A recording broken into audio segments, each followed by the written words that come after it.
السلام عليكم ورحمة الله وبركاته. إن الحمد لله نحمده ونستعينه ونستهديه ونستغفره ونعوذ بالله من شرور أنفسنا ومن سيئات أعمالنا. من يهده الله فلا مضل له ومن يضلل فلا هادي له. أشهد أن لا إله إلا الله وحده لا شريك له. أشهد أن سيدنا محمدا عبده ورسوله. اللهم صل وسلم وبارك على سيدنا محمد الفاتح لما أغلق الخاتم لما سبق ناصر الحق بالحق والهدي إلى صراطك المستقيم صلى الله عليه وعلى آله وأصحابه حق قدره ومقداره العظيم. اللهم نور بالكتاب بصري وأطلق بلساني واشرح لي صدري واستعمل به جسدي بحولك وقوتك فإنه لا حول ولا قوة إلا بك. سبحانك لا علم لنا إلا ما علمتنا إنك أنت العليم الحكيم. ولا حول ولا قوة إلا بالله العلي العظيم. Amma ba'du, alhamdulillah. Kita rafa'kan kesyukuran pada malam ni.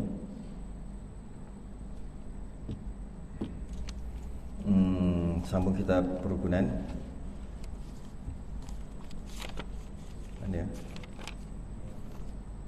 Qiyamuhu ta'ala binafsih. Ya. Qiyamuhu ta'ala binafsih. Muka surat yang kedua lagi tau. Masih lagi muka surat yang kedua. Oh, yang Rumi 3, yang Jawi masih lagi 2.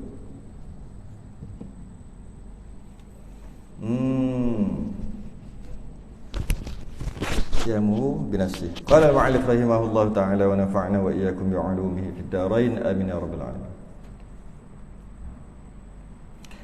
Dan yang ke berapa? 1 2 3 4, yang kelima.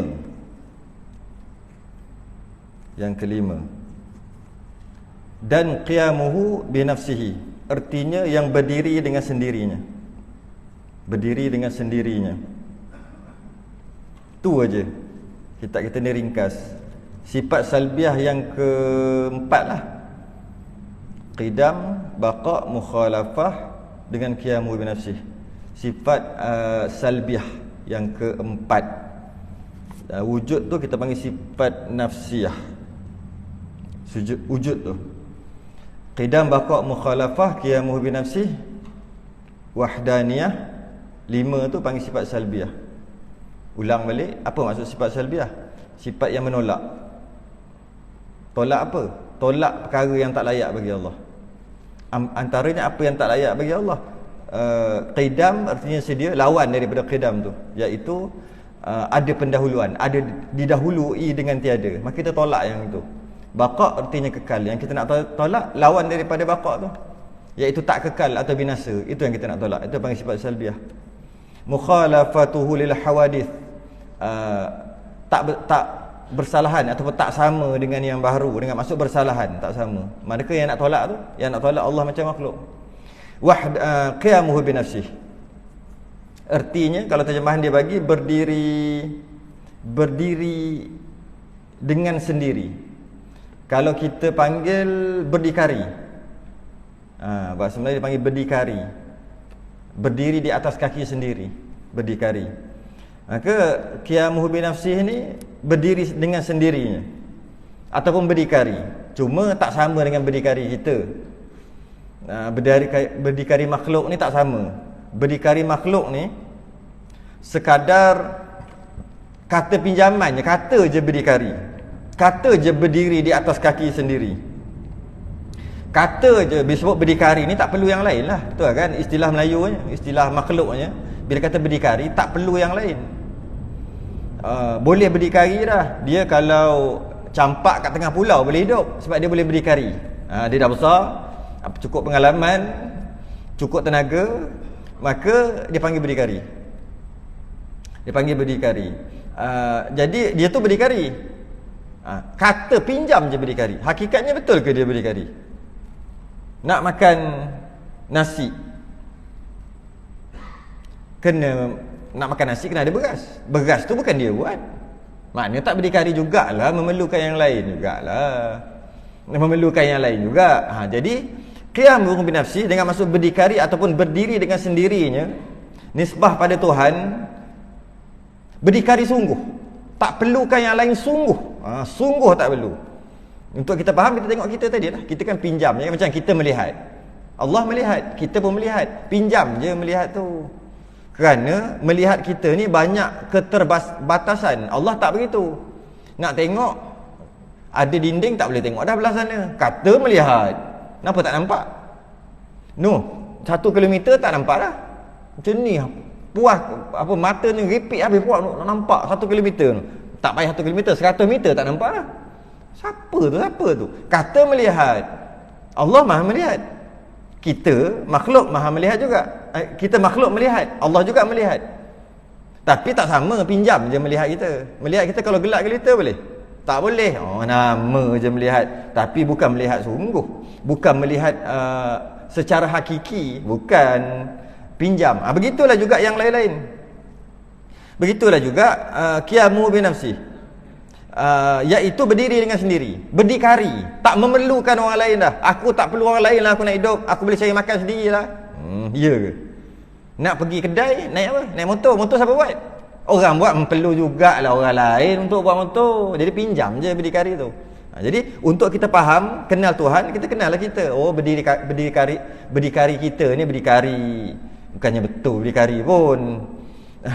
Berdikari yang sebenar Allah. Itu maksud qiyamu binafsi, berdiri dengan sendiri. Berdiri ni bukan berdiri kita berdiri ni nak semayang kena berdiri, bukan. Berdiri tu kan berdiri perbuatan, berdiri ni.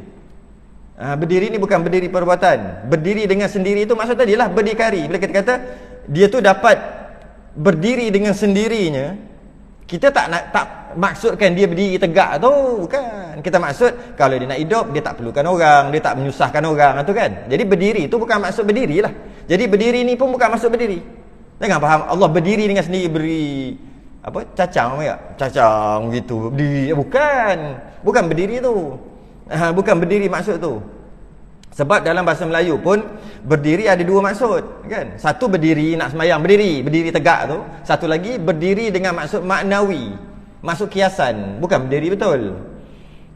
Itu maksud berdiri. Jadi berdiri itu maksud berdikari.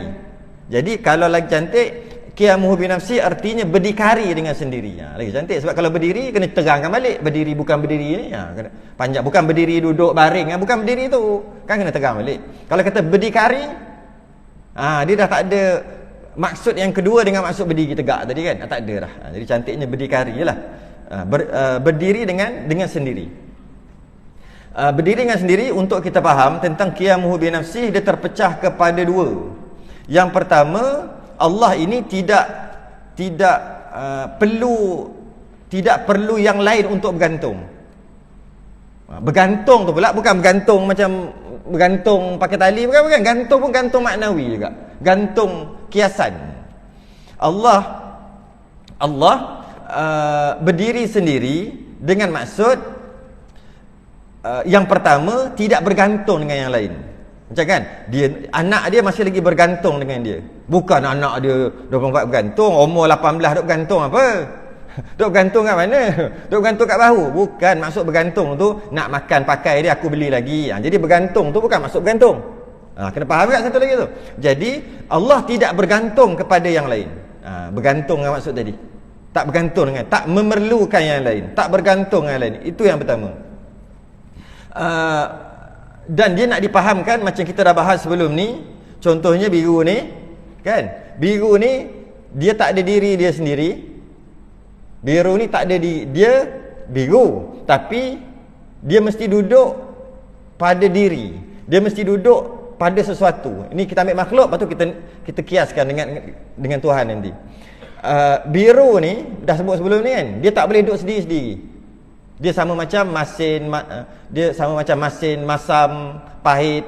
Dia tak boleh duduk sendiri, dia kena duduk dengan sesuatu. Begitu juga warna, color. Warna putih. Ada. Tisu ni warna putih. Putih ni dia duduk menumpang di tisu. Dia tak boleh putih saja. Dia mesti duduk satu. Kalau kat cat, Mestilah putih tu ada kat cat. Tak boleh nak beli putih je tak nak cat. Tak boleh nak beli putih je tapi tisu tak nak. Nak ambil putih dia je. Mari 2 kilo. Tak boleh. Sebab dia jenis menumpang. Dia jenis menumpang dan tak boleh dipisahkan antara dua tu. Tak boleh. Tak boleh pisah. Dia panggil, istilah dia panggil arad. Tapi kita nak faham maknanya putih ni dia tidak dengan ayat pinjaman ni. Maknanya putih ni dia tidak berdiri sendiri. Tu ayat pinjaman tu. Dia tak boleh pakai ayat straight.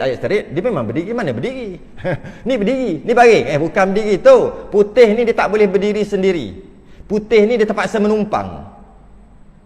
Semua tu kata pinjaman. Kena faham. Jadi Allah tidak macam putih ni. Tu dia nak beritahu. Menumpang. Dia tidak macam putih ni. Yang putih ni dia tak ada diri sendiri. Tisu dia ada diri. Ni lah tisu ni. Dah banyak kali kan kita. Gelas ni dia ada diri ni. Gelas dia ada diri. Semua ada diri. Piring ni dia ada diri. Piring ni. Ni diri dia. Putih ni dia tak ada, dia menumpang dekat piring aja. Putih ni. Putih ni. Bulat tak ada. Bulat tak ada. Putih ada, piring ada, bulat tak ada. Habis tu dia panggil sungguh. Ataupun tak boleh dinafikan ianya bulat. Tapi bulat itu tak ada. Dia sama macam duduk. Duduk ada duduk. Duduk ada duduk. Duduk mana ada? Berdiri ada berdiri. Berdiri pun tak ada. Baring pun tak ada. Tapi kalau orang tu duduk, kita kena kata sungguh dia duduk. Tapi duduk tu tak ada. Kalau tunjuk kena kat orang. Tunjuk kat mana? Tu kena kat kepala orang tu. Tu kena kat badan dia, kena kat kaki dia. Nak mari tunjuk kat mana? Mana duduk? Tunjukkan aku duduk. Tu, cuba tunjuk. Tak boleh. Sebab duduk mana ada? Duduk bukan jenis maujudat. Duduk bukan jenis yang wujud. Duduk ni bukan jenis yang ada. Duduk ni jenis tak ada. Habis tu kalau dia tak ada, maknanya tak duduk lah. Tak kata tak duduk. Kita kata dia bukan jenis ada. Habis tu bukan duduk. Sungguh tidak boleh ditolak, tidak boleh dinafikan. Ianya duduk. Tapi duduk tak ada. Berbeza dengan orang. Orang ada. Tu sebutlah nama. Ada. Tu dia. Boleh tunjuk dia. Tu dia.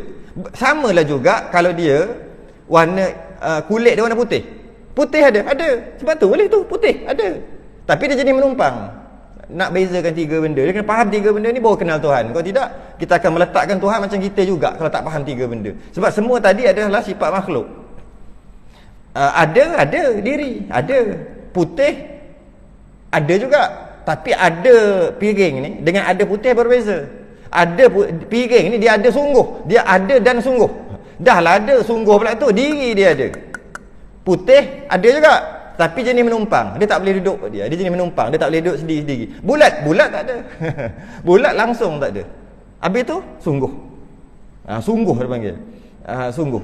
Tapi dia jenis tak ada. Jadi dia nak bincang ni kenapa apa? Allah tidak bergantung. Macam mana putih terpaksa bergantung dengan sesuatu untuk dia ada. Tak. Kalau nak kata Allah macam bulat, lagi taklah sebab bulat ni dah tak ada. Kita dah bincang awal-awal Allah tu wujud. Bila wujud mesti jenis ada. Boleh kata Allah ni sejenis macam bulat, petak? Tak boleh. Sebab itu tak ada. Awal-awal lagi kita dah reject lah. Bulat tu tak ada. Kata awal-awal kan dah bincang Allah itu ada. Bila ada yang kita perhati kat diri kita, ada tu jenis ada sungguh dan ada yang jenis menumpang. Ada diri dia panggil dan ada jenis menumpang. Jadi Allah ada mana satu? Yang menumpang tu kan. Kalau macam tu lah. Kalau kita nak kata Allah yang jenis menumpang, Tidaklah Allah seperti putih yang menumpang di tisu. Tidak. Tisu lagi tidak. Sebab apa? Bab tu bab berjisim pula. Okey, jadi dia kata yang pertama berdiri sendiri dengan maksud dia bukan jenis menumpang. Dia ada diri dia sendiri. Cuma adanya tak sama mukhalafah. Mukhalafah tu lil hawadis. Tak sama dengan baru, tapi ada. Jenis ada dan jenis ada diri. Bukan jenis macam putih. Ada tapi tak ada diri. Tu bahasa-bahasa kitab lah tu. Diri-diri tu kalau kita nak istilahkan, kalau dia kata berdiri dengan sendiri, okey, maknanya kita kata putih tidak boleh berdiri sendiri. Tak boleh lah. Sebab dia kena ada yang lain untuk dia menumpang. Istilah panggil menumpang. Jadi itu yang pertama. kita kata Allah berdiri dengan sendiri, qiyamuhu bi nafsi, berdiri sendiri, bukan jenis menumpang. Maka menolaklah orang kata Allah masuk dalam badan lah, apa, tolak awal-awal dah menumpang lah tu. Awal-awal dah tolak kat situ. Yang pertama. Maksud qiyamuhu bi nafsi pula yang kedua adalah Allah tidak perlu kepada sesuatu untuk menjadi dirinya. Itu ayat tu dulu. Allah tak perlukan kepada sesuatu untuk menjadi dirinya, untuk dia, untuk jadi dia. Kalau bahasa lain boleh juga, Allah tidak perlu, Allah tidak berhajat, boleh juga, tidak berhajat kepada sesuatu untuk jadi dia. Macam mana? Kita faham Allah tak berhajat sesuatu untuk jadi dia, maknanya Allah tidak ada yang menjadikan lah, kita yang dijadikan. Sebab Allah tu Khalik, maka Allah yang menjadikan, kita dijadikan. Bila kita kata Allah tidak memerlukan sesuatu untuk menjadi dirinya, kita akan faham itulah. Maksudnya Allah tidak dicipta, tidak beranak, tidak diperanakkan apa semua kan. Itu satu betul lah. Maknanya Allah tidak perlu sesuatu untuk menjadi dirinya, tidak beranak, tidak diperanakkan, itu betul. Satu. Tapi termasuk juga, yang itu kita tak ada masalah untuk kita faham yang tu. Kita memang faham, tak ada masalah langsung. Allah tidak memerlukan sesuatu untuk menjadi dirinya, dengan maksud Allah tak perlu yang lain untuk jadikan dia gitu gini. Itu memang tak ada masalah, semua orang boleh faham. Yang kita nak bahas ni adalah selain daripada tu. Contohnya kaya. Contoh kaya. Allah Maha kaya kan? Ghani, kaya. Allah tidak memerlukan sesuatu untuk jadi kaya. Kat situ. Kalau Allah tidak memerlukan sesuatu untuk menjadi dirinya, sekadar kita memaham Allah tidak memerlukan sesiapa untuk jadikan dia, itu selesai lama. Bab wujud dah selesai, qidam dah selesai dah. Bab qidam dah selesai. Tapi qiyamuhu bi nafsi pun kena faham gitu juga. Allah tidak memerlukan sesuatu untuk jadi dirinya. Nak jadi Allah tu tak memerlukan sesuatu untuk jadikan ke, untuk tak memerlukan sesuatu. Tapi kita kena panjangkan lagi. Allah bukan sahaja zat aja, Allah juga kaya. Jadi Allah tidak memerlukan sesuatu untuk kaya. Berbeza dengan kita. Kita nak kaya kena banyak harta. Maknanya kita memerlukan harta untuk jadi kaya. Itu memerlukan sesuatu lah tu. Itu kita. Allah tidak memerlukan sesuatu untuk jadi kaya. Allah tetap kaya sebelum ada makhluk. Sebelum dia cipta apa-apa, Allah dah kaya dah. Kemudian Allah cipta makhluk, Allah tetap kaya yang sama. Itu maksud Allah tidak memerlukan sesuatu untuk menjadi dirinya. Sebelum Allah cipta apa-apa makhluk, iyalah, selain daripada Allah semualah makhluk. Ada ke dalam dunia ni yang bukan Allah buat? Mana ada, semua Allah buat. Jadi sebelum makhluk yang pertama dicipta, Allah sajalah yang ada. Ketika Allah saja yang ada, Allah kaya tak? Kaya. Kemudian Allah ciptalah makhluk macam-macam, bumi apa semua. Allah kaya tak? Kaya. Kaya kan terlebih kaya? Tak. Kaya yang sama. Kaya yang sama juga. Bukan lepas dah cipta makin kaya, cipta lagi makin kaya. Tak. Kaya yang sama. Sebab tu maksudnya Allah tidak memerlukan sesuatu untuk menjadi dirinya. Dirinya apa? Kaya. Allah tak memerlukan sesuatu. Memang dah sedia kaya. Sedia kaya. Macam itulah juga Allah Maha melihat. Adakah sebelum Allah cipta apa-apa Allah Maha melihat? Melihat lah. Lepas Allah cipta, melihat juga. Bukannya Allah tak cipta apa-apa, nak lihat apa? Lepas Allah cipta sesuatu, barulah Allah melihat. Tak. Sebelum Allah cipta apa-apa, dah Maha melihat. Setelah Allah mencipta pun Maha melihat. Dan tak bertambah, tak berkurang pun. Sebab Allah tak memerlukan sesuatu untuk menjadi dirinya. Ataupun qiyamuhu bi nafsi. Itu maksud berdiri sendiri yang lebih luas lagi lah. Lebih luas lagi. Allah kuasa. Kita tahu, sebelum diciptakan semua alam, Allah saja yang ada. Janganlah tanya, tak boring ke duduk seorang-seorang. Jangan tanya itu, akal kita tak boleh pergi tahap tu. Bila Allah cipta, banyaklah khilaf di situ. Apakah makhluk yang pertama diciptakan? Ada kata qalam, Allah ciptakan qalam. Allah cipta qalam, Allah suruh qalam, tulis. Qalam tulis. Apa takdir dari tak berhenti-henti. Nabi ketika Isra' Mi'raj bunyi kan, bunyi qalam tu duduk menulis, bunyi ni. Gini. Nabi tanya Jibril, bunyi apa tu? Qalam sedang menulis. Sejak dia mula-mula dicipta, dia tulis. Tulis apa? Tulis semua-semua ni. Apa yang berlaku, orang yang lahir, yang mati, yang apa-apa segala-galanya. Qalam tulis. Ada yang kata makhluk pertama qalam. Ada yang kata makhluk pertama air. Ada yang kata makhluk pertama Nur Muhammad, yang ada kontroversi. Sebenarnya tak kisah yang mana-mana dulu, yang pertama pun bukan jadi akidah kita apa pun. Kalau katalah makhluk yang pertama air pun, apanya, biarlah apa-apa pun kan? Dia tak ada apa, jadi tak perlu panjang benda tu sebenarnya. Sejak makhluk yang pertama dicipta, sebelum makhluk yang pertama dicipta, Allah berkuasa. Bukannya Allah kena cipta dulu baru berkuasa. Ini antara pahaman 72 yang finnar ni. 73 semua golongan umat aku akan terbagi 73. 72 finnar ni, 72 ni salah satunya adalah pahaman tu. Allah cipta, bila Allah cipta barulah Allah berkuasa. Kalau tak cipta apa-apa lagi, mana nak berkuasa? Maka Allah mencipta untuk menunjukkan dia berkuasa. Setakat menunjuk je. Macam mana? Sedangkan Allah tak cipta pun, kekal Allah memang berkuasa. Lepas Allah mencipta, Allah juga berkuasa, yang mana tak ada kurang, tak ada lebih, sama juga. Kerana Allah tak memerlukan sesuatu untuk berkuasa. Kita memerlukan sesuatu untuk berkuasa. Kena ada pangkat dulu. Tak ada pangkat tak berkuasa. Dengan ada pangkat baru kita berkuasa. Lepas tu kita kata kita berkuasa. Aku tak perlukan lain kerana aku telah berkuasa. Pangkat aku tinggi, aku berkuasa. Tak memerlukan apa. Untuk dia berkuasa tu dia memerlukan apa? Dia memerlukan pangkat. Baru dia berkuasa. Allah tidak. Allah tidak memerlukan untuk berkuasa. Semua orang patuh perintah Allah. Allah macam tu juga. Semua Allah langgar perintah Allah. Allah macam tu juga. Kerana Allah tidak memerlukan sesuatu untuk berkuasa. Bahasa lain, qiyamuhu binafsih. Jadi kaya manusia ni sebenarnya bukan kaya yang hakiki lah. Kaya pinjaman aja. Masih lagi kita berhajat nak makan nasi, perlukan orang tanam padi. Orang yang miskin tu lah yang tanam padi. Kata dah kaya sangat. Kalau kaya semua sendiri je. Tak boleh. Itu hanya sekadar pinjaman sahaja. Jadi dan begitu juga kita boleh kiaskan sedikit.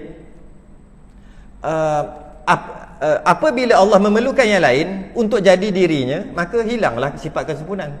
Tak kuasa dah Allah. Memerlukan yang lain. Allah memerlukan yang lain, maka jatuhlah standard macam itulah. Jatuhlah martabat ketuhanan tu. Kesempurnaan tu habislah sebab memerlukan yang lain. Ya. Jadi kita boleh kiaskan dekat tempat ataupun arah. Allah tak memerlukan untuk jadi dirinya kan. Okey, ingat qiyamuhu binafsi. Kita kiaskan dekat arah. Atas, bawah, kiri, kanan, depan, belakang, tu arah dia panggil. Macam mana nak dikatakan kita di atas? Mesti ada yang kat bawah, baru kita atas. Kalau kata Allah kat atas, maknanya Allah memerlukan bawah untuk dia duduk atas. Walaupun sekadar kita itu sekadar arah aja. Ya, memerlukan tak bawah. Allah memerlukan bawah untuk duduk kat atas, maka lemah. Sama lah juga qiyamuhu binafsi. Sebab tu kita tak boleh kata Allah duduk kat atas, duduk kat bawah, kiri, kanan. Sebab kalau kata Allah duduk kat kiri, bermakna kena ada kanan baru ada kiri.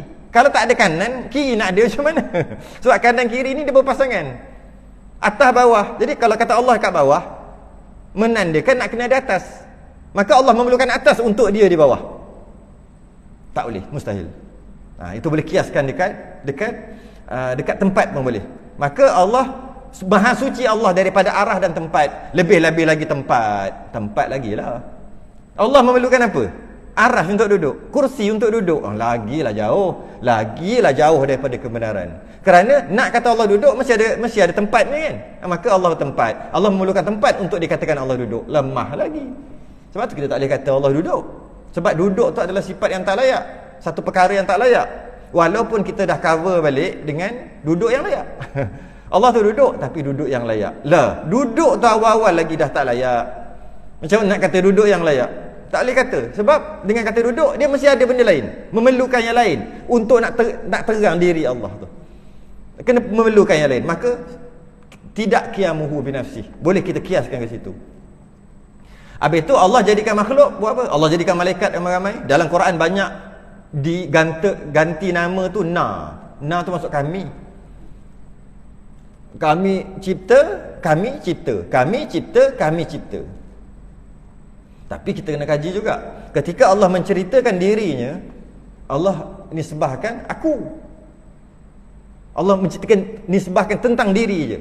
Dia Tuhan. Innani anallah. Sesungguhnya aku ni Allah. Aku. Anallah. Bukan nahnu, bukan kami. Bila menceritakan diri Allah dalam Quran, Allah akan, kita perhati, aku. Tapi bila menceritakan tentang mencipta alam, mencipta langit bumi, kami. Nah, kat situ kena kaji lah juga. Kena kaji lah kat situ.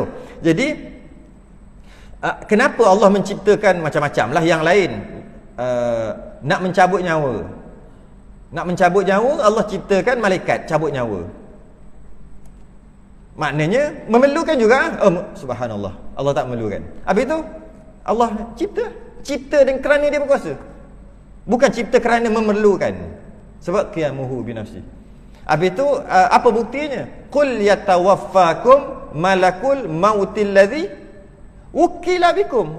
Wukila tu jadi bahasa Melayu dah, wakil. Cuma tukarlah baris sikit jadi wukila bikum. Wakil je. Malaikat maut tarik tu Allah yang matikan, dia wakil aja. Dia wakil sahaja. Bukannya Allah itu memerlukan, mencipta kerana memerlukan. Penat nak jaga. Jadi dia buat juta-juta bilion-bilion malaikat untuk malaikat jaga, bagi rezeki apa tak. Sekadar, kenapa Allah cipta malaikat? Sebab Allah nak cipta. Allah bersifat iradah, kita akan masuk nanti. Iradah Allah sempurna, tak ada kerana, sebab, supaya, tak ada. Tapi masalah jugalah kita nak faham, panjang jugalah kita nak memahami. Banyak ayat Quran yang kata supaya aku jadikan apa? Wa ma khalaqtul jinna wal insa illa liya'budun, tidak aku jadikan jin dan manusia supaya. Maknanya ada tujuan tu. Allah buat tu ada tujuan, supaya kan? Supaya, sebab, kerana. Kan ada tujuan. Itu kena memahami betul-betul pula dalam bab iradah. Tapi yang kita kena pegang, Allah buat sesuatu tidak dikeranakan dengan satu kerana. Nah, dengar ayat tu. Tidak dikeranakan dengan satu kerana.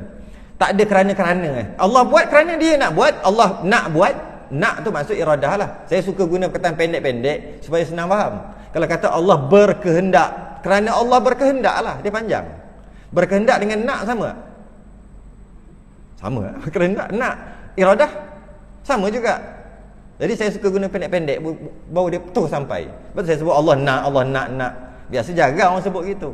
Dia kata Allah yang bersifat iradah, berkehendak, kan panjang tu. Baik Allah nak terus. Jadi takut tak biasa dengar tu. Memang jarang pun kita dengar kata Allah nak. Biasanya Allah Maha berkehendak. Dia panjang, dia dah lah payah nak faham. Guna ayat yang panjang lagi. Saya guna ayat pendek-pendek je. Jadi bila Allah nak, Allah buat. Allah nak buat malaikat, Allah buat. Kenapa Allah buat? Sebab Allah nak buat. Bukan kerana membantu. Bila sebut kerana je, tak qiyamuhu binafsi. Kalau ada ayat-ayat gitu, ayat pinjaman. Ada penjelasan di sebaliknya. Allah cipta kita sebab Allah nak cipta. Cuma bahasa-bahasa orang tasawuf yang tinggi-tinggi, dia memang ada bahasa dia. Ada bahasa dia. Dan bahasa tu, bahasa kadang-kadang orang fana, orang tengah mabuk cinta. Bahasa dia kan lain kan. Jadi kita kena faham bahasa dia, kena faham apa dia cakap, menggunakan dictionary, kamus bahasa dia. Jangan guna bahasa kita. Allah sayang. Tu semua orang fana tu, orang tengah mabuk cinta. Sayang apa sayang? Kalau sayang kita faham sayang apa? Sayang macam sayang anak, kan emosi. Allah sayang, macam mana dia faham? Emosi ke? Allah, subhanallah, maha suci Allah. Bukan maksud emosi. Habis Allah murka, Allah benci. Kita faham apa? Weh, hati-hati weh benda ni. Saya cakap ni saya meremang belum roma. Hati-hati weh. Allah benci. Benci apa? Melayunya benci. Emosi tak? Tak suka lah. Emosi lah, tak suka. Allah macam tu ke? Tengok, tak suka aku dah ni. Orang suruh semayang, tak semayang, benci aku. Macam tu? Oh, bukanlah weh, jauh. Itu pinjaman orang mabuk cakap. Yang kita dok terjemah Allah benci sebab mula Allah tak tahulah. Allah suruh dia semayang, semua kita tahu dah Allah suruh semayang mengikut melalui Rasul dan sebagainya. Orang pun dah pesan dia semayang, tiba-tiba dia tak semayang. Allah pun tengok Allah benci, Allah murka bila dia tengok dia tak semayang. Itu bahasa, bukan bahasa boleh faham dengan bahasa Melayu kita. Bukan Allah benci tu. Allah mula Allah tak tahulah maknanya. Kalau Allah benci maknanya sebelum tu tak tahu lagi. Suruh dulu, tak buat, lepas tu Allah tahu dia tak buat, Allah benci. Rosak sifat ilmu, rosak habis, rosak. Betul bukan Tuhan lah tu. Tu katun dah jadi. Tapi bahasa tu boleh pakai? Boleh. Orang yang mabuk memang cakap gitu. Jadi kena faham ikut dictionary dia lah. ikut kamuh dia. Kita pergi faham ikut bahasa bercakap kita. Tak boleh. Bukan maksud sayang benci, bukan maksud benci tu, bukan. Bukan. Allah suka manusia ni suka apa? Suka tercetus daripada sesuatu yang diminat. Oh, dah suka. Allah suka gitu? Bukan, jangan faham gitu. Kita akan masuk bab tu nanti. Cuma dalam kitab kita terlalu ringkas sangat. Dia masuk dalam bab berkehendak, iradah. Allah nak. Bukan faham, itu semua bahasa-bahasa orang yang dilamun cinta. Orang yang mabuk cinta, dia akan bahasa dia gitulah.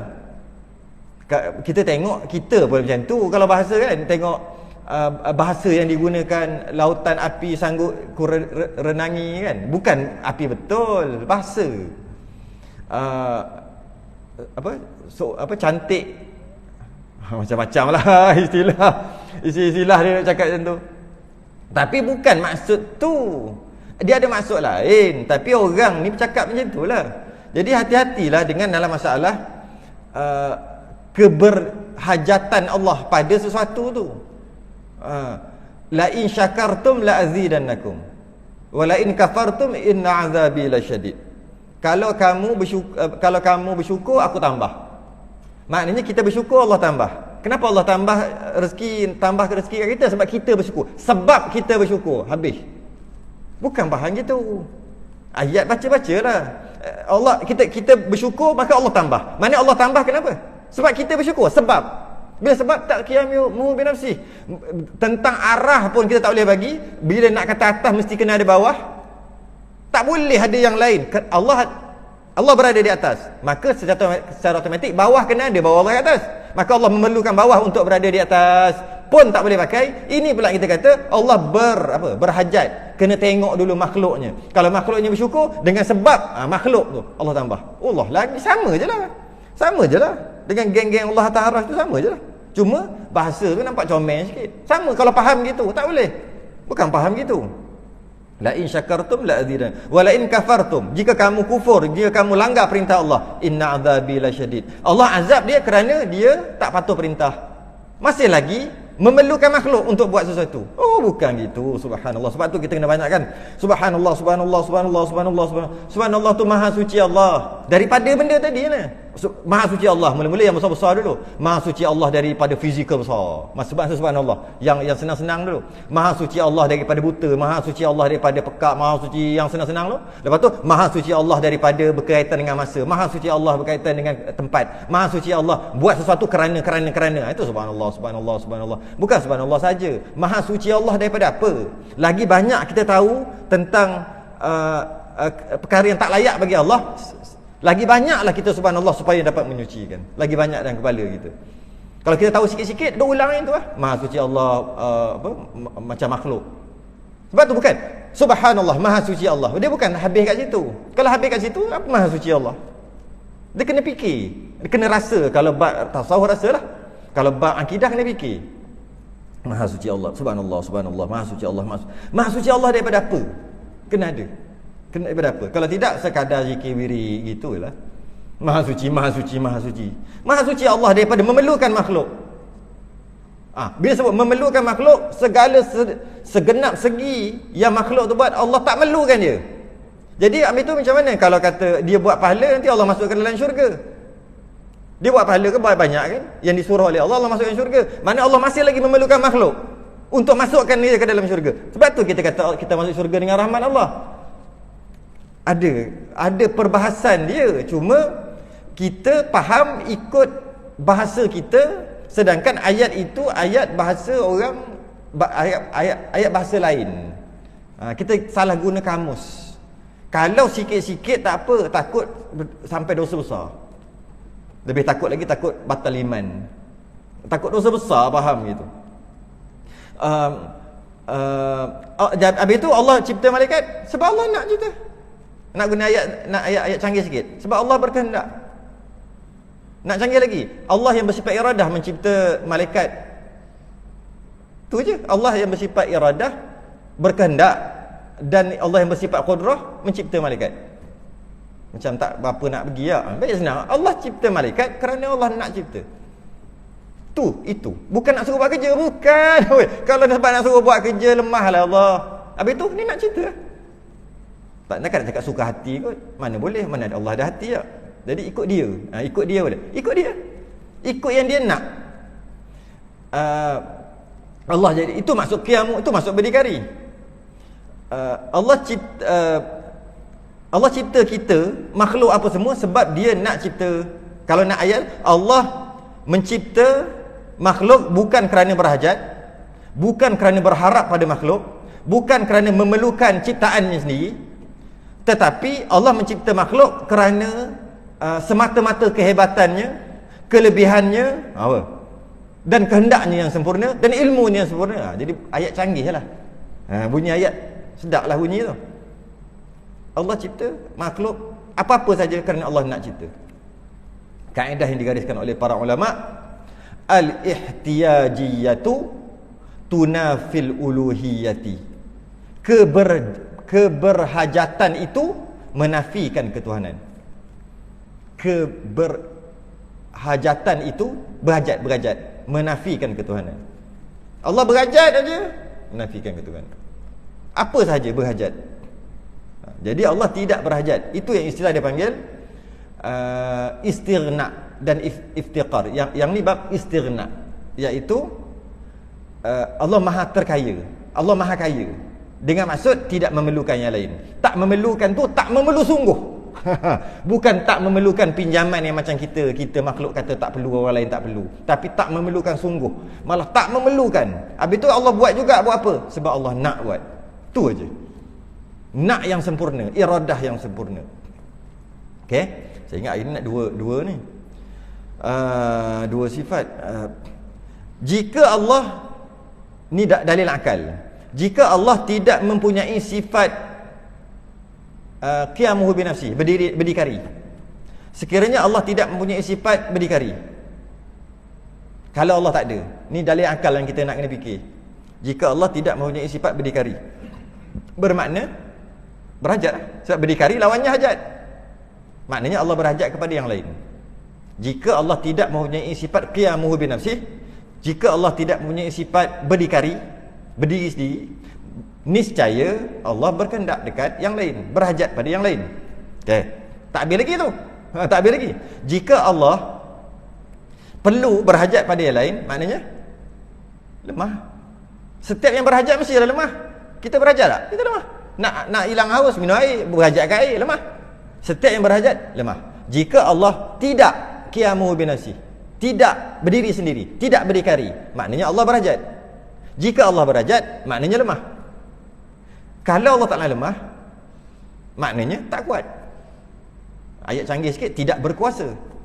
Samalah tidak kuat dengan tidak berkuasa. Kalau Allah tidak berkuasa, tak bolehlah buat alam ni. Ada kaitan dia kat situ.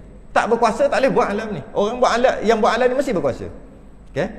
Kalau Allah tak boleh buat alam ni tak ada. Apa hukum alam ni tak ada? Mustahil. Sebab alam ni dah ada daripada pandangan mata kita. Bila alam ni dah ada, tentulah Allah telah mencipta. Ni buktinya, kita lah telah mencipta. Nyata daripada Allah telah mencipta alam ni, tentulah Allah berkuasa. Nyata daripada Allah berkuasa cipta, sebab dah ada. Bila berkuasa, tentulah tidak lemah. Kalaulah Allah itu tidak lemah, sebab Allah berjaya mencipta, Allah berkuasa, dan Allah tidak lemah, tentulah Allah ni berkuasa. Bila Allah Ta'ala berkuasa, tentulah dia tidak bersifat dengan kekurangan. Dia punya kaitan kat situ. Bila kuasa, mestilah tak kurang. Sebab kalau kurang, tak berkuasa. Bila Allah itu berkuasa, tentulah dia tidak bersifat dengan sifat yang kurang. Bila Allah tidak bersifat dengan sifat yang kurang, tentulah dia bersifat dengan berdiri sendiri. Sekali lagi, jika Allah tidak mempunyai sifat qiyamuhu binafsi, tidak bersifat berdikari, bermakna Allah berhajat pada yang lain. Jika Allah berhajat pada yang lain, niscaya lemah. Setiap yang berhajat adalah lemah. Jika Allah lemah, tak kuasa. Jika Allah tak kuasa, tak boleh buat alam ni. Jika Allah tak boleh buat alam ni tak ada. Alam ni tak ada, apa hukumnya? Mustahil, sebab alam ni dah ada. Nyata daripada adanya alam ni bermakna Allah telah mencipta alam ini. Bila Allah telah mencipta alam ni, tentulah Allah berkuasa, tak lemah mencipta alam ni. Bila Allah berkuasa mencipta alam ni, tentulah dia tak ada sifat kurang. Kan kuasa, tak ada sifat kurang. Kalau ada sifat kurang, mana tak berkuasa? Tak ada sifat kekurangan. Kalaulah Allah tidak ada sifat kekurangan, tentulah dia berdiri sendiri. Sebab yang berdiri sendiri ni dia tak ada sifat kurang. Kalau tak berdiri sendiri, dia ada sifat kurang. Kita lah tengok. Jika Allah memerlukan yang lain untuk bergantung, rosaklah sifat ketuhanan. Qiyamuhu binafsih. Dia tak susah sangat nak faham secara sekali lalu. Cuma detail-detail dia tu yang bahaya, yang kita duduk menggunakan bahasa-bahasa pinjaman. Mula-mula dulu, orang dulu guna bahasa pinjaman. Akhir sekali sampai dekat kita, kita bukan ambil sebagai kata pinjaman dah. Kita ambil bahasa betul lah. Bahasa betul. Yang dengan fokus kita dekat berdiri sendiri tadilah. Tak memerlukan yang lain. Tak memerlukan yang lain. Cuma kita kadang tak perasan. Tak perasan. Allah itu macam seolah-olah kita kata memerlukan yang lain. Tak perasan. Kadang-kadang lah kita tak perasan kita kata gitu. Satu. Yang kedua, yang seterusnya. Allah. Baru je nak yang seterusnya. Tak boleh lah yang seterusnya. Azan. Nak azan. Kalau lepas azan ni kita tutup dengan cerita lah. Tak boleh nak masuk wahdaniyah. Wahdaniyah panjang. Kita tutup dengan cerita lah. Lepas azan nanti. Okey.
La haula wala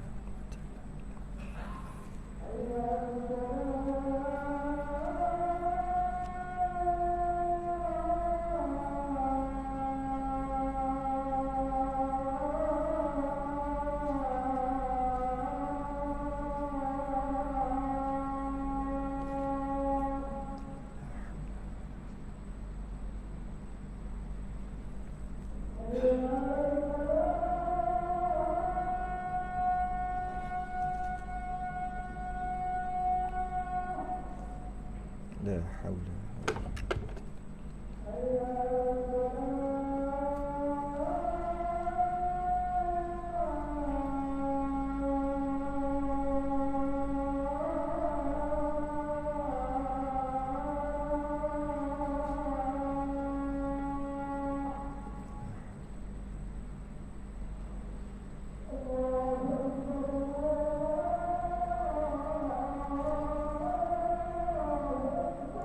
Allah.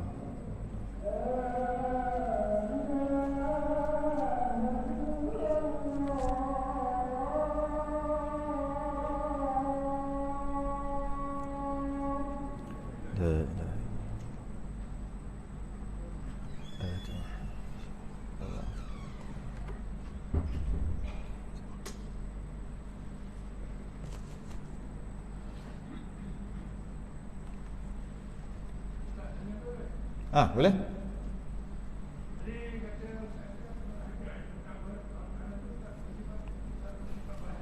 Ya.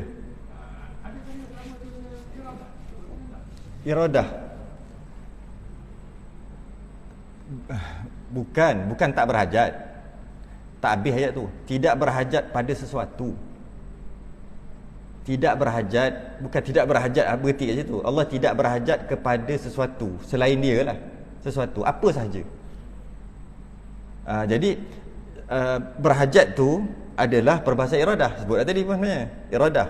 Cuma nanti bahas bab iradah pun sama jugalah. Allah bersifat iradah. Iradah tu nak lah, berkehendak. Berkehendak tu berhajat lah. Tapi yang kita bahas ni bukan Allah tidak bersifat dengan berhajat, bukan. Berhajat pada sesuatu. Berhajat selain daripada dia. Berhajat yang lain. Tu maksud tak berhajat. Bukan tak berhajat kepada Allah, tidak berhajat. Kalau Allah tidak berhajat, ataupun dengan maksud Allah tidak berkehendak, berhajat sama kan? Maknanya tak ada lah alam ni. Macam mana alam ni nak ada kalau Allah tidak berhajat? Sebab ada ni lah Allah. Sebab apa yang berlaku semua yang Allah berhajat, yang Allah nak, yang Allah berkehendak, semua jadi. Antara yang Allah nak, buktinya apa yang dah ada ni semua Allah nak. Bukan tu. Itu bab iradah. Yang saya sebut tadi, Allah tidak berhajat pada sesuatu yang lain. Maknanya Allah nak buat bumi ni, Allah berhajat kepada yang lain untuk buat. Walaupun Allah cipta malaikat, suruh malaikat buat bumi, maknanya berhajat juga. Berhajat dengan malaikat untuk buat. Walaupun malaikat tu Allah yang buat juga, namanya berhajat juga. Tidak. Habis itu sekadar Allah cipta kerana Allah nak cipta. Allah cipta kerana Allah nak cipta. Bukan Allah cipta kerana berhajat. Maksud berhajat, berhajat pada sesuatu yang lain. Jadi itu adalah perbahasan iradah ya. Dia adalah perbahasan iradah nantilah, kita bahas nanti. Bab iradah nanti. Mana mustahil Allah tidak berhajat. Bukti depan mata kita ni menandakan Allah berhajat lah. Menandakan kita ni ada. Bila kita dah ada, siapa buat kita? Allah buat. Bila Allah buat, maknanya Allah nak lah. Nak lah kan? Nak maknanya berhajat lah. Berhajat. Cuma tak berhajat kepada sesuatu yang lain. Walaupun sesuatu yang lain tu macam kita kata arah sekalipun, macam dia tak ada benda sebenarnya kan, kiri kanan. Allah nak ada kanan, mesti ada kiri. Padahal kiri itu apa sangat lah. Macam tu pun tak berhajat. Ini kan pula yang lebih-lebih besar-besar lagi lah. Macam tu pun Allah tidak berhajat, maka mustahil Allah duduk di kanan. Kerana Allah tidak ada kena-mengena dengan kanan kiri depan belakang. Kerana jika Allah kata Allah berada di kanan, maka dia berhajat dengan yang kiri. Berhajat untuk kiri, ada kiri untuk jadi kanan, maka rosak sifat kesempurnaan. Saya nak cerita, kita bahas dengan dalil-dalil akal tu kan. Kita bahas dalil-dalil akal. Akal lah tadi, main akal. Memang untuk memaham tentang ketuhanan, termasuk juga kerasulan, dari sudut akidah, kita kena guna akal. Ataupun dalil akal, kena fikir. Dia tak sama dengan fiqh. Halal haram, batal, sah. Dia tak payah pakai akal. Tak payah pakai akal berfikir kerana apa, tak perlu. Kita amal gitu. Kadang-kadang yang kita dah amal pun kita tak tahu kerana apa, kan? Kita amal aja. Tapi dalam masalah kenal Tuhan, dia mesti kena pakai akal. Sebab kita tak macam orang dulu. Orang-orang dulu, bila sebut dulu tu zaman Nabi, para sahabat, atau kita kata para salafus salih, boleh kata 200-300 tahun awal dululah hijrah. Mereka sami'na wa ata'na, dengar percaya Allah ada, okey. Tapi kita tak boleh tak? Allah ada. Mesti kita nak buktinya kenapa Allah ada. Tu kita, lemah kita lah. Orang dulu dia boleh percaya. Dia boleh percaya tanpa perlu memaksa, dia percaya aja. Bahawasanya kalau kata Allah tu maha melihat. Allah tu berkuasa. Allah tu maha berkehendak, iradah. Allah ada sifat kalam, berkata-kata. Tapi kalau kita, Allah berkata-kata, sudah ada benda lalu. Berkata-kata tu bercakap ke? Popek. Ke kejap cakap, kejap berhenti. Dia habis masa Allah duduk sendiri-sendiri, dia cakap je ni. Kalau kata bercakap, sedangkan berkata-kata tu bukan masuk bercakap. Bukan masuk bercakap. Kita je faham berkata-kata tu masuk bercakap. Kita masuk bab tu nanti insya-Allah lah.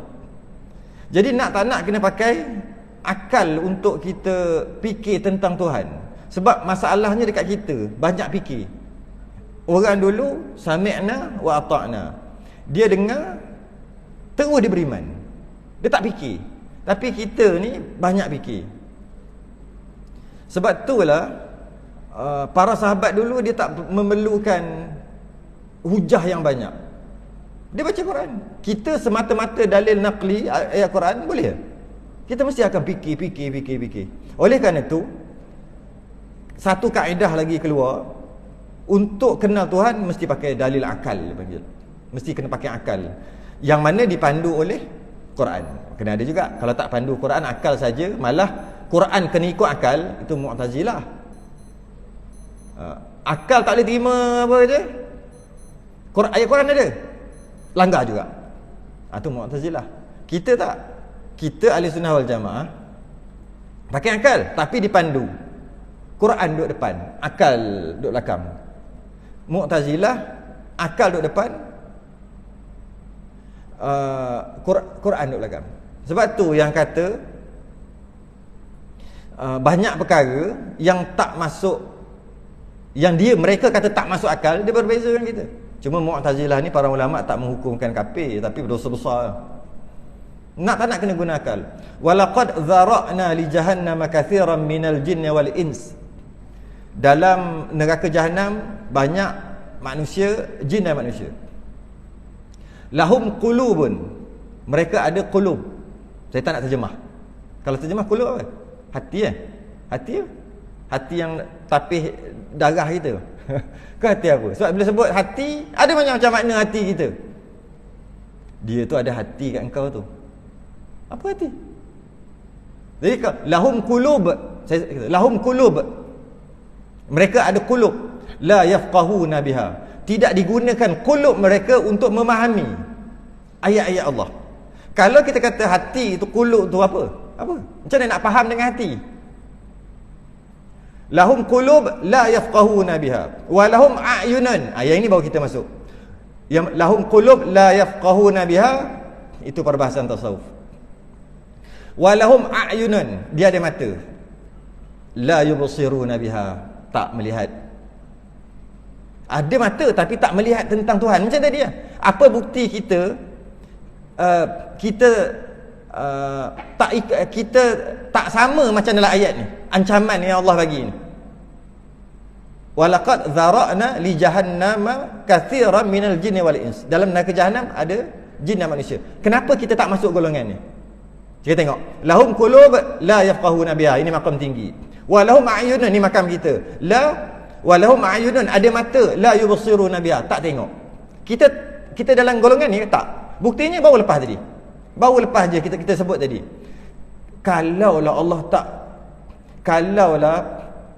Jikalau Allah tidak mempunyai sifat qiyamuhu bi nafsi, tu kita tengah guna tu. Kalaulah Allah tak berkuasa, macam mana Allah cipta alam ni? Kita tengah guna tu, tengah guna mata kita. Maka kita tak tergolong dalam golongan ni. Dalil akal. Walahum azanun, ada telinga, la yasma'una biha, tak dengar. Kita kata tak dengar ayat-ayat Allah, tak dengar Quran, bukan. Yalah, bolehlah kita nak ambil sekali lalu tak dengar ayat Quran, pergi dengar lagu. Tapi maksud tu lebih pada tu lagi. Lepas dengar untuk faham tu. Lepas faham kita buat apa telinga kita untuk kenal Allah. Kalaulah macam-macam bunyi yang menarik, bunyi yang Allah, bunyi-bunyian kan, orang suka lagu kan, bunyi-bunyian. Takkanlah Tuhan tu pekak. Tak ada menggunakan dah tu, dah mula guna dah. Tu walahum azanun, ada telinga tapi duduk tak pernah fikir tentang ketuhanan. Sedang sepatutnya ada telinga, bila kita dengar apa-apa kita fikir, dengar fikir. Maka kita tak tergolong dalam ancaman ni, neraka jahanam ni. Malah Dia kata ujung tu apa? Ulaika kal an'am. Ini yang letih sekali. Kasarlah bahasanya. Mereka ni yang ada mata tak melihat, tapi tak melihat tu dia tak kembali pada Allah. Dengar, tapi lepas dengar tu tak kembali pada Allah. Dengar aja. Ulaika kal an'am. Mereka ni macam binatang ternakan. Binatang ternakan pergi balik makan, pergi balik, pergi kerjalah makan-makan, balik tidur. Jumpa keluarga balik, pergi jumpa keluarga lembu, tengok kambing. Cukup masa pergi meraguk ni, lembu ke pergi. Lepas tu balik jumpa keluarga dia. Lepas tu esok pergi gagut-gagut balik. Kita gitu. Bangun tidur pergi kerja, lepas tu balik jumpa keluarga, lepas tu pergi. Ulaika kal an'am, macam binatang ternakan. Lagi teruk, ada lagi teruk pada tu. Dah lah macam tu, teruk dah. Balhum adall, lebih teruk pada tu lagi. Binatang ternakan tak ada akal. Tak ada ternakan, okey kita ada akal, lagi teruk pada dia. Kalau lembu ada akal, melampau tak kata gini. Kalau lembu ada akal, penuh dengan lembu dah ni. Kalau lembu ada akal. Tapi lembu tak ada akal, maka dia buat gitu, layak. Kita ada akal. Dengan akal kita tak guna. Maka layaklah kita seperti binatang ternakan, malahan lebih teruk daripada itu. Balhum adall, yang lebih jahat pada itu lagi lah. Balhum adall. Jadi nak kenal Allah, mesti pakai akal, kena fikir, kena buat jika takdirkan, jika begini mesti macam ni. Siapa yang ajar kita? Yang ajar kita Nabi Ibrahim. Ini bukan Nabi Ibrahim tak tahu, jangan salah faham pula. Nabi Ibrahim kata tengok mana Tuhanku, cerita dalam surah apa tu? Tuhan, kita tengok, oh bintang kot Tuhan ku. Lepas tu esok tu hilang, siang tu hilang. Tak mungkin Tuhan tu hilang. Tuhan ada apa tu hilang? Bulan kot besar. Ini mungkin Tuhan aku pula. Matahari dan sebagainya kan. Bukannya Nabi Ibrahim tu memang tak jumpa Tuhan. Bukan. Itulah cerita hukum akal. Bukan Nabi Ibrahim tak jumpa Tuhan, akhirnya Nabi cari. Dah jumpa dah. Dia cari bulan bintang. Bukan. Itu dia punya dalil akal. Kita tengok bintang. Ada cantik. Tengok bulan besar. Lepas tu siang tak ada. Apa benda main hilang-hilang gitu? Itu bukan Tuhan. Kemudian matahari, panas dengan matahari. Malam hilang, sejuk, hilang matahari punya kekuasa. Tak mungkin Tuhan tu kejap ada kuasa, kejap tak ada kuasa. Itu dalil akal. Suruh fikir. Nabi Ibrahim cukup pakar guna akal. Kalau tengok baca kisah-kisah dia tentang ketuhanan, dia nak ajar umat dia tu. Bukan dia yang mencari. Nabi Ibrahim mencari Tuhannya, bukan. Dia nak ajar umatnya dalil akal, cara untuk berfikir. Maka guna akal kita, walaupun guna akal martabatnya rendah lah pakai akal ni. Yang martabat tinggi sami'na wa ata'na. Ada satu cerita zaman Imam Fakhr Razi. Imam Fakhr Razi dia berjalan bersama anak murid dia. Imam Fakhr Razi ni memang hebat bab tauhid. Bab dalil-dalil, alasan-alasan kewujudan Tuhan berkuasa, dia antara orang yang berdebat. Alasan dia power. Lawan etis apa semua. Imam Fakhr Razi. Dia mempunyai banyak alasan. Nak kata apa? Allah Maha Berkuasa, dia punya alasan banyak. Dalil-dalil. Dia berjalan kat satu tu dengan anak murid dia. Pakak-pakak, pelik orang tengok kan. Biasa guru tu, anak murid berjalan ramai kan, nampak macam megah. Ada orang tua duduk tepi tu. Orang tua tu tanya, dia sekat. Dia tanya, kau siapa? Orang tua ni, kau siapa? Anak murid Imam Fakhr Razi kata, inilah imam yang terkenal tu. Biasanya gitu, orang dulu mana ada viral-viral WhatsApp ni, tak kenal, tapi nama tahu. Inilah Imam Fakhr Razi. Imam Fakhr Razi yang terkenal, imam yang mempunyai 1000 dalil Allah itu wujud. 1000 dalil Allah itu berkuasa. Ini imam ni lah yang melawan habis kalah yang lain-lain. Orang tu kata apa? Makam dia. Dia kata seorang itu perlu ada 1000 dalil untuk mengatakan Allah itu wujud. Sebab ada 1000 syak pada dirinya. Betul lah. Maka dia kata, aku tak perlukan. Aku tahu Allah itu wujud. Maka tak perlu dalil. Itu kata maqam yang tinggi. Sami'na wa ata'na. Imam Fakhr Razi doa, ya Allah ya Tuhanku, jadikanlah iman aku seperti iman orang tua ni. Kita perlu dalil. Sebab kita masalah kita, fikiran kita, bayangan kita. Tanpa dalil, bayangan yang akan datang. Maka kita perlu dalil akal untuk kita menolak syaitan duk kacau apa semua. Okay. Ni saya cerita je sebab apa? Ingatkan saya nak masuk wahdaniyah, memang tak sempat tadi, ada lagi 10 minit. Jadi kita masuk wahdaniyah akan datang.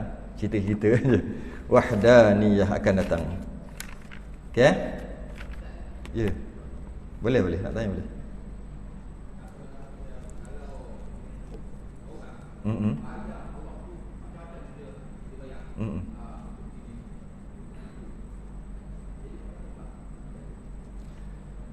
Dia gini, sebelum cerita akidah dia, apa yang terbayang dia mesti pernah dengar atau tengok. Itu kaedah dia. Setiap yang terbayang dia mesti ada usul, dia mesti ada asal.